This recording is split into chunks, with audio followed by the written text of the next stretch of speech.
ఈ స్టోరీని విన్నాక వీళ్ళు చేసింది కరెక్టా రాంగా అని మీరే కామెంట్లో చెప్పండి.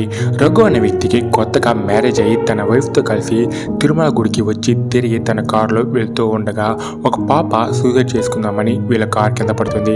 కానీ రఘు వెంటనే బ్రేక్ వేసి ఆ పాపని కాపాడతాడు. ఆ తర్వాత ఆ పాపతో ఎవరమ్మా నువ్వు, ఎందుకు ఇలా చేసావు అని అడగగా దానికి ఆ పాప మా హాస్టల్ గార్డెన్ నన్ను కొట్టి భయపెట్టి నాతో మిస్బిహేవ్ చేస్తున్నాడు, నా వల్ల కాలేదు, అందుకే చనిపోదామని అనుకున్నాను అని చెప్పింది. దానికి రఘు ఈ విషయం మీ పేరెంట్స్కి చెప్పొచ్చు కదా అని అంటాడు. దానికి ఆ పాప నాకు ఎవరు లేరు, నేను ఒక అనాథ అని చెప్పింది. ఇది విన్నాక రఘు ఆ పాపని తన ఇంటికే తీసుకెళ్తాడు. కరెక్ట్గా 3 రోజుల తర్వాత ఆ హాస్టల్ గార్డెన్ కనిపించకుండా పోయాడు. పోలీసులు అతని కోసం వెతుకుతూ ఉండగా అతని డెడ్ బాడీ ఒక కొండ పైన కనిపిస్తుంది. అతని పురుషాంగం కూడా కట్ చేసి ఉంటుంది. ఎస్, రఘు తన ఫ్రెండ్స్తో కలిసి ఈ హాస్టల్ గార్డెన్ని కిడ్నాప్ చేసి తనకి నరకాన్ని చూపించి తన పురుషాంగాన్ని కట్ చేసి చంపేస్తారు. ఈ కేసుని హ్యాండ్ ఓవర్ చేసుకున్న ఒక పోలీస్ ఆఫీసర్ వీళ్ళని అరెస్ట్ చేశాడు.